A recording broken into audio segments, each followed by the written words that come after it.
All right, what's going on, guys? I'm Dylan Corbett. This is something I've been wanting to do for a while. We've been starved for sports. We all crawled, swam ourselves across the Sahara Desert during the pandemic of having no sports, and then we reached the watery oasis of NFL football and injecting the NFL red zone collectively all into our jugulars. So it was good NFL Sunday. Wanted to get together some, that's the best part about social media is you can get together voices of the fan, right? And it's, people want to hear about that. The masses want to hear about that. They don't necessarily want to hear what Max Kellerman's take is. Some people just throw that on the background noise, but people want to hear from the fan. So I've collectively gotten together a group of my friends that have good perspective on their respective teams. We've got guys from Minnesota, guys from Illinois, guys that have attached to teams like the 49ers from young in age. Myself, I have a random attachment to the Falcons. So basically, I'm going to introduce my panel here, and these voices will change. I'm going to try and do this throughout the course of the week.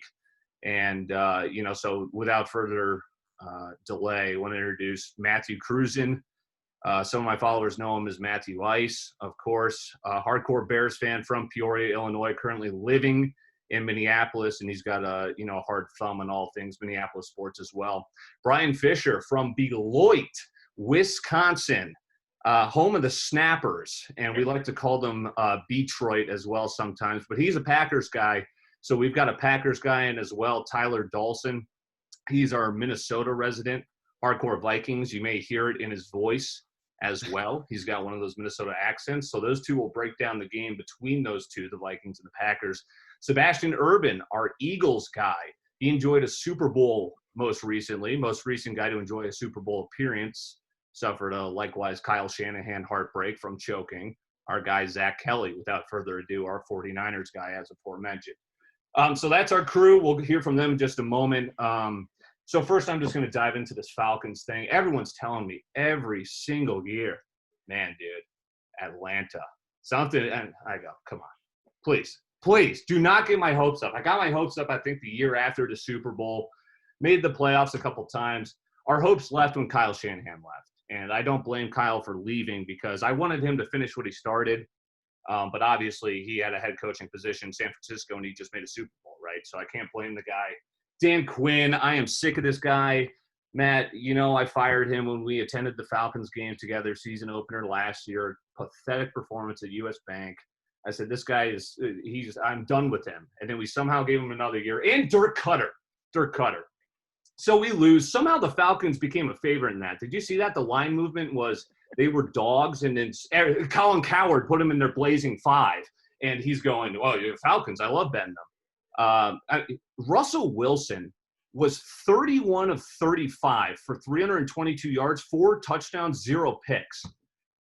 If you want to win the MVP, play in the NFC South and play the Falcons twice. I mean, that is ridiculous. Dan Quinn's calling the defensive plays. We got Deion Jones, Keanu Neal. That is absurd. And then we just pick up garbage time points. Dallas looked bad. We'll talk about them later. The Falcons week 2 opening line, they're +7 at Dallas. I mean, people figured it out. They're terrible. So did you guys catch some of that in NFL Red Zone? I'll open it up to you guys. No one's right off the bat. Okay, well, it's a little bit clunky. I appreciate that. But, yeah, here's the other thing, too. We're just going to test this out. Brian, you had a point? Yeah, just to dive into a little bit of the Falcons-Seahawks game, I think basically Wilson was cooking as they wanted him to. Is he the MVP favorite? What's After that? week 1? Is he the MVP favorite? I mean, those are MVP numbers. Absolutely. Gardner Minshew, 19 or 20 MVP candidate. There's a lot of candidates, but I mean, how bad, Brian, to your point, how bad did Russell Wilson just dice the Falcons defense, which has some playmakers?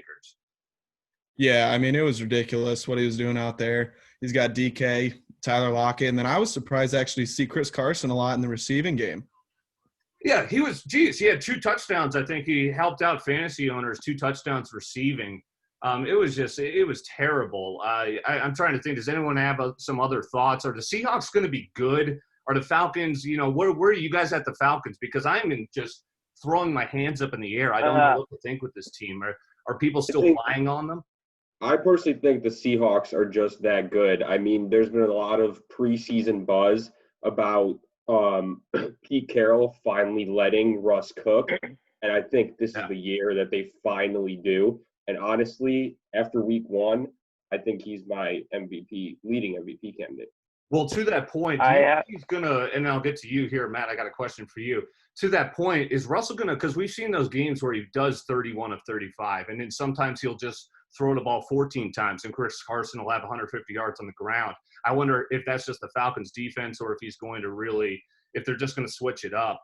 Cruz, and I want to get you in on this. How about Jamal Adams? He was criticizing his former defensive coordinator. He was all over the Falcons. He was making play after play. Him and a Pete Carroll defense, a little bit Cam Chancellor. So I think the Seahawks, a lot of people are a little tepid on them, but I think that could be the X factor that may make them a contender. No, for sure. Jamal Adams, big pickup. I mean, when the Legion of Boom was the Legion of Boom, Cam Chancellor was right in the heart of it. They relied on that big safety to take away a playmaker in the middle, whether that's covering the back out of the backfield, covering the tight end. So they like that there. I think the Seahawks are very good. I also think the NFC West is the best division in football. I know we'll talk about that later. So I think they could be, kind of like 9-7, but a team that no one will want to play in the playoffs. Yeah, no kidding. Zach, I want to get your thoughts on Kyle Shanahan. Have you kind of seen how the Falcons, once he left, their offense was just desolate? They lost their key bloodline. And then did you, cognizantly at the same time see all of a sudden the 49ers offense that was trotting out Nick Mullins was having like crazy offensive games? Yeah, Kyle Shanahan's a master planner. He schemes everybody. He's kind of like Bill Belichick in a sense that he'll scheme against the opponent and create guys open that normally wouldn't be open. I think what Kyle Shanahan had in the Falcons that he doesn't necessarily have in the Niners is Julio Jones. That guy's an animal. And so it's a little bit different. I guess he has George Kittle, but Julio Jones on the Falcons is still the go-to guy. I think for the Falcons, I think they still have a shot at having a great season. But the big guy that they should really be running into the ground is Todd Gurley. Get him back to his glory days, pound the rock, and that'll open up Calvin Ridley and Julio Jones. That's what's so crazy is the Falcons, like, if you didn't watch the game, you just checked the box score and maybe the fantasy stats, you would have been like, oh, my God, the Falcons are for real. It was all garbage time. It was terrible. Ridley had 9 receptions, 133 yards, 2 touchdowns. It carried some of my fantasy teams. Julio, who's usually kind of absent sometimes, he had a great game. Gurley, he was fine. Matt Ryan had a hell of a day. I don't know how it was a blowout, but it was. And then, lastly here with Ty, here's a tie-in here. Dan Quinn, defensive-minded coach, takes over the Falcons. He's, finally play calling.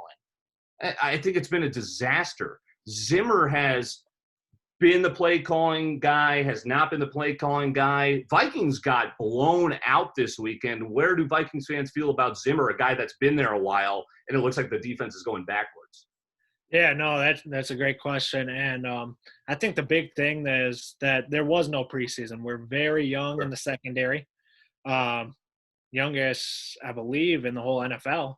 And when you're having zero pressure on Rodgers has all day. I mean, I could go all the way to the kitchen, grab a couple of chicken wings, come back, and he's still on the same play in the pocket. Yeah, Hunter missing hurt. Yeah, Hunter missing hurt. And I think we had maybe 1 or 2 times we hit him, and the rest of the game he was just sitting there just dicing. And no, totally. I mean, the thing is, if he's going to sit back there, we had great coverage, some of the corners, but if he's going to have 13 seconds in the pocket, he's going to find someone. You can't have your young guys try to cover for 13 seconds. Right, and that's going to lead us here into our next segment, dissecting this Vikes-Packers game, because and we'll get Fisher's thought, who's on the winning side of that. But, Hunter, it stunk, and I wonder, and I'll ask this question here, much was made about Jordan Love getting drafted. The Packers draft. Everyone's, bleeping on my boy, A.J. Dillon, who I don't even think took a snap. I was very disappointed. I was about to get an A.J. Dillon jersey, and I was watching most of that game, and I don't even think he took the field. All we saw was – carry. Did he get 1 carry? Okay, all I saw was his enormous tree trunk thighs in training camp, and that was it. But to that point, do you think Jordan Love – Aaron Rodgers, one of the best quarterbacks ever, right? You Packer fans will, defend until the day you guys are, gone. But did that light a fire in Aaron Rodgers, who sometimes pouts, but he looked dialed in? Or was it just the Vikings? I personally think it was a little bit of the Vikings just underachieving, getting carved up. I mean, Devontae Adams just had his way with them. That was to you. Yeah, bro. if I can just step in here right now, I think, yeah, that's lighting a fire right under him. I knew that was going to happen. I hated the pick personally, but it's going to take a lot of time for the kid to grow, and that's kind of what they did with Favre and Rodgers. But yeah, what Ty was saying earlier, I mean, the loss of Hunter, that really hurts. You got Yannick Ngakoue, that helped a little bit with the pressures and stuff. The Packers struggled a little bit with the offensive line. We lost – Billy Turner was inactive. And then we lost Lane Taylor for the season with that knee injury. But fortunately, the Vikings were still not able to get pressure on us. And Rodgers was just tearing it up. And I think with those young cornerbacks and safeties, Devontae Adams was just able to go after it. Yeah, I don't have this number on me, Ty. Maybe you can help me out. How many did Ngakoue get a sack? How many sacks did the Vikings get? 0 sacks. I think Rodgers was hit twice. And that was against, as Brian said, a line that lost, key parts to free agency. So that was just crazy. As a Vikings fan, we've both been in U.S. Bank. It's one of my favorite experiences ever. Did not having fans there, do you think, play a factor? I was going to actually chime in there before. I think it plays a huge factor. U.S. Bank is such a tough place to play, especially with it being domed. It's not open. Right. The decibels is just unbelievable there. I mean, if you are sensitive to noise, you better bring some earplugs because it gets loud. I think a lot of teams suffer from that. I'm going to open this up. Anyone feel free to comment. I'm going to open up to Sebastian Urban again, Matt Cruzen with us, Zach Kelly as well as part of. You just heard from Tyler Dawson. I'm Dylan Corbett, Brian Fisher, our Packers guy. So first of all, this is just a general question. You three can hop in as well on your Vikings Packers take. But fans, I miss them. I don't think it hinders from the product. But then again, I found myself enjoying the Jacksonville game the most because it had fans. And like Kansas City, like it was just enjoyable. It was like, that looks like a usual Jacksonville crowd, but it was still cool to hear authentic noise. But what were your guys' thoughts as part of those two topics? Yeah, I think it's – oh, sorry. You're fine, Ty. I was just going to ask for the Vikes Packers game, the young corners, that is what Zimmer wanted. He wanted the young cornerback room. They had to shed salary somewhere, so you saw they traded Diggs. They didn't bring back Everson Griffin, Riley Reese, restructure, Limbaugh, all those guys. The key to helping good corners, though, is obviously pass rush. A good pass rush can make average corners look like Pro Bowlers. So I do think no preseason did hurt them specifically, as Ty said. So I think they'll improve, but definitely Zimmer's got his work cut out for him. You could say that. Yeah, definitely the young cornerbacks. We knew that was going to be an issue, and I think it was glaring, right? Because you couldn't get a pass rush, and that just put the pressure on those guys, and it's tough. So I still think the Vikings and the Packers are going to be the top two teams in the North. We'll get right now segueing nicely into the Matthew Cruzen's debate right here, because he would argue that the Bears are likely going to be at the top of that division. You had to be feeling pretty crappy for 2 quarters, maybe even 3 quarters, right? I think it was 17 points. And then Trubisky just kicked into another gear, and you were benefited by a pretty big choke job by DeAndre Swift. But you have to be feeling pretty good week 1. Feel good. Feel all right. Bottom line, they got a W. That's the most important thing. Few things. The offense does have weapons. I'm going to talk about Trubisky last, so just don't worry about that yet. Sure. Offense does have weapons outside of him. Anthony Miller looked really good in the second half. Darnell Mooney, the rookie 5th-round receiver, looked good. Allen Robinson is a quality wide receiver 1. The running game was much improved. That was their biggest thing last year, was the play calling, the scheming. They couldn't run anywhere. Offense has weapons so that's where I took away from that. Tight ends will help as well. Jimmy Graham, maybe a little bit of mileage left. Defense, didn't do a whole lot. No pass rush either, just like we were talking about the Vikings. Robert Quinn was out, so that didn't help. Danny Trevathan looked a little slow. We'll need him to figure it out. Corners, but they made the big play when it mattered. Got the interception with 3 minutes left. That was huge. Trubisky, there's people on two sides of the argument. Chicago fans ourselves, and obviously not everyone is sold on him. That game, you take away that game, people on both sides of the argument have their argument. He was terrible for 3 quarters. The offense doesn't move, doesn't do anything, but then they explode in the fourth quarter. So you really have both sides of the aisle saying, look, this is why we think he's good. In the fourth quarter when it matters, he's actually shown he can play a little bit. Maybe that's kind of like just the mentality of, I'm going to gunsling it. I'm not going to be cautious, this or that. I don't know what it is. He needs to do it for all 4 quarters. Otherwise, it'll be an interesting season. I want to get Zach and Sebastian in here on 2 things, because I think it's similar, being you guys are both NFC teams being your favorites, and you guys have quarterbacks that kind of suffer from this a little bit as well. Not the microscope of Trubisky, but first we'll start with Zach. So the Niners lose, but Garoppolo played well by the stat sheet. Now, I didn't catch most of this game, and I know the Cardinals are pretty solid, right? Hopkins went off. But what are your thoughts overall on, first, Garoppolo as the narrative around him and your feelings with him? And then second, you guys are probably still one of the NFC favorites. Who scares you the most as a Niners fan, the reigning NFC champs? Yeah, so to start off with Garoppolo, I'm not head over heels about him. I think he's a great quarterback, but you're also not paying him all this money to throw 5,000 yards. You're paying him this money to just throw the short passes, make the completions that Shanahan schemes open, and then hope he protects the football. He had an okay game. He threw a high ball to Kittle that caused Kittle to get injured. Right. It's just a play like that you can't even look down. You can't even look at. You hate to see that. I got to get my jab in here at the Bears. I didn't watch the game. I had to get my jab in at the Bears fans here, but I didn't watch the game. But the one highlight I saw was Trubisky missing his receiver by 4 feet to the left or right. There was that one, and there was Josh Allen.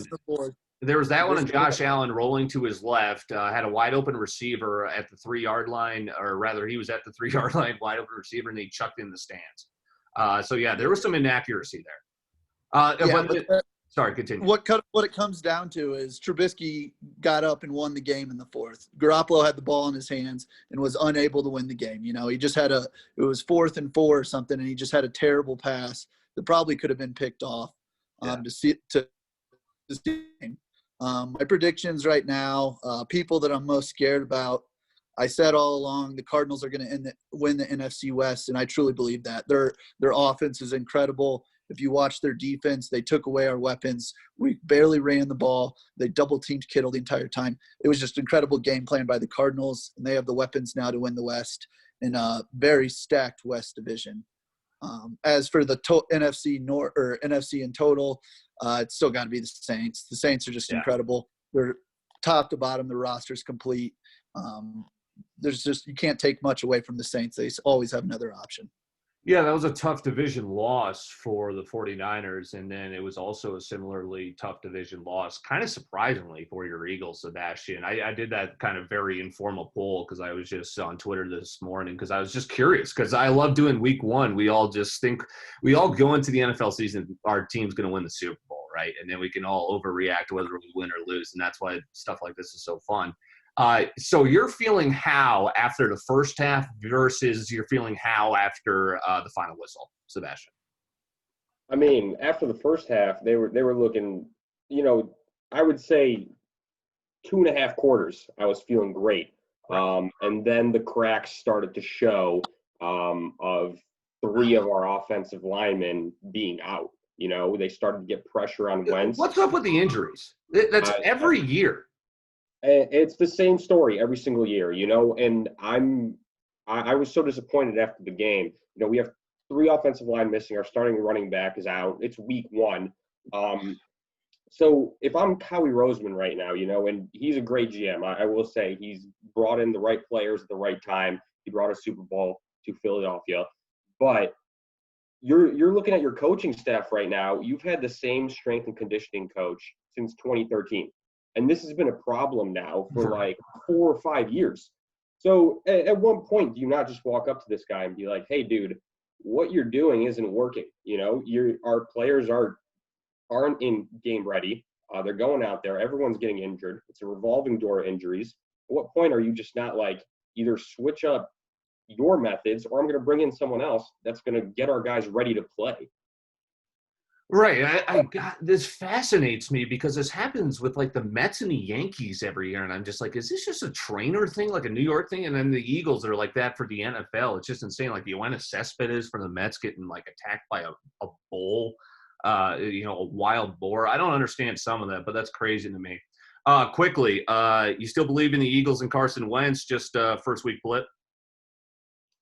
The only reason I'll say yes, because the NFC East is so bad. I think Giants. We're recording this tonight. Giants just look terrible. Yeah. I mean, the NFC East is just terrible. So I think we can sneak into the playoffs as a 9-7, 10-16 team.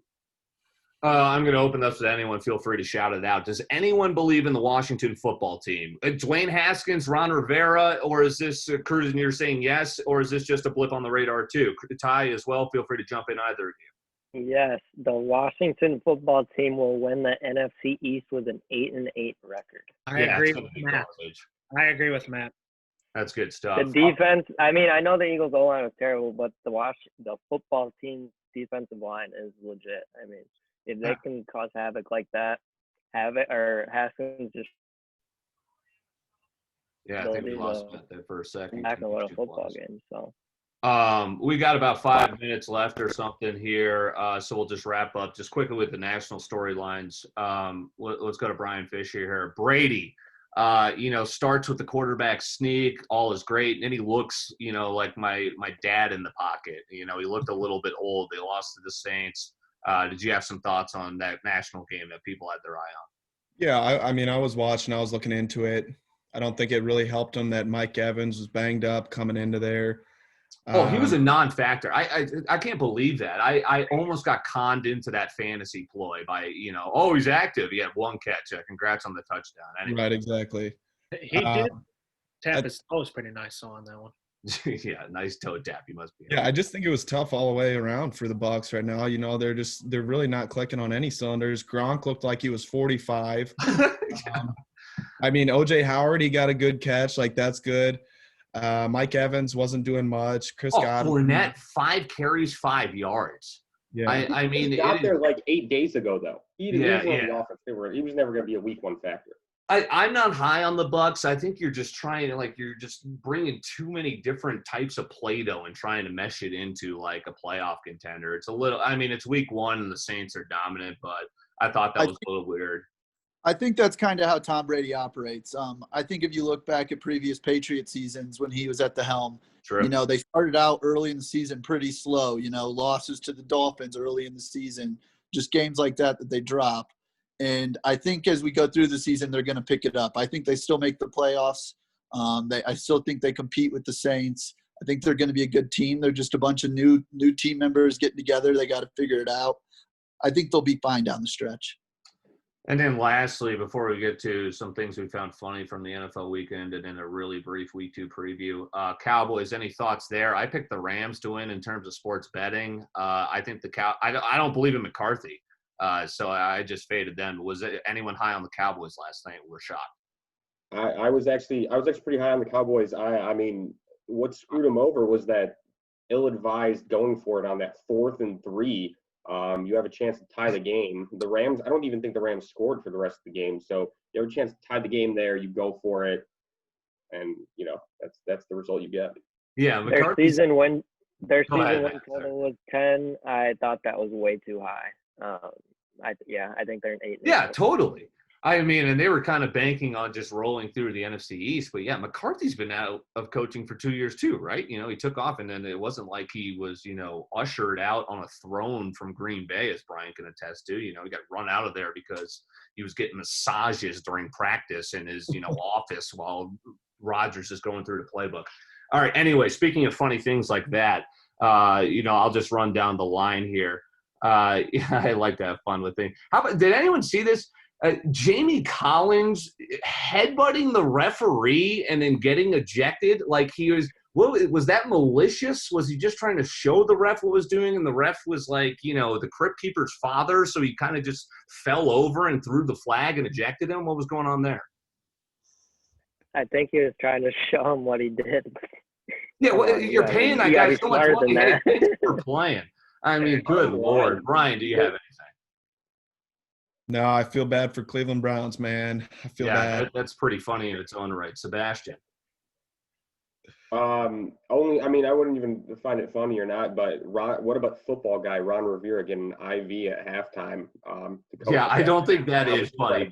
That is a good moment to bring up because Dwayne Haskins and that's where I'm kind of thinking about the Washington football team is Dwayne Haskins was a great quarterback of Ohio State, and he led that. He already showed he's a leader and then beat a good team in your Eagles, Sebastian. So, I mean, yeah, no, that's good to point out. Yeah, Ron Rivera, I mean, that guy's just an absolute football guy. He just can't even imagine what he's going through. It was like Chadwick Boseman, right, who went through that privately, what he was suffering through, and Ron Rivera chose he had to share that with his team. And I mean, that's a great football victory. Matt, did you have something? The Zeke feed me tattoo. Good Lord. Is that a potbelly? Is that a potbelly? Yes, correct. I think Sebastian has a better body than Zeke. I mean, that's what happens when you get paid millions of dollars. Ty, what do you got? One thing, the thing we already touched about on Swift for Detroit not catching That's terrible. I feel so bad for him. I agree. The other thing that I feel bad for is I feel so bad for Burrow. He should have drove down Bengals, get the win, but Adrian Green gets a pass interference, and it was a great throw right to the corner of the pylon. But there was some heartbreak there for sure. Yeah, I didn't shed a tear for Burrow there because I was on the Chargers minus 2.5, but that's going to be tough. Zach, what do you got? I would just say one thing that I think everybody's kind of overlooking is the Colts losing to the Jags. That's just terrible. The Colts are supposed to be a playoff team, they're Super Bowl hopefuls, and to lose to the Jags, who just lost all of their players, that's hilarious to me. All right, we got less than a minute, so we'll wrap this up quickly. I don't understand that either. I don't think Phillip Rivers is good. I don't know. Jaguars, I mean, hey, good for them. I guess they're not tanking. I guess we'll just wrap that up. We'll do this week, too, so we don't get cut off here. Appreciate you guys stopping by. Again, that's Brian Fisher, our Packers guy, Sebastian Urban, our Eagles guy, Matthew Cruz, and our Bears guy, Ty Dawson, your Minnesota resident, and Zach Kelly here for the 49ers. Really, only one of us had a good week, right, Brian? All of us were all losers, so hopefully we'll talk again next week. Yeah, sorry, the Bears. Sorry, Matthew is enjoying that come-from-behind victory as well. My apologies for that. The NFL, anything can happen. Thank you guys for joining me. Sleeping on Trubisky. Yeah, Trubisky, believe in him. He's got another week, right? We'll try and chat again tomorrow. You're going to hear from different tomorrow. And next week, we're going to hear from different voices throughout the season. Thanks for listening, and keep it right here.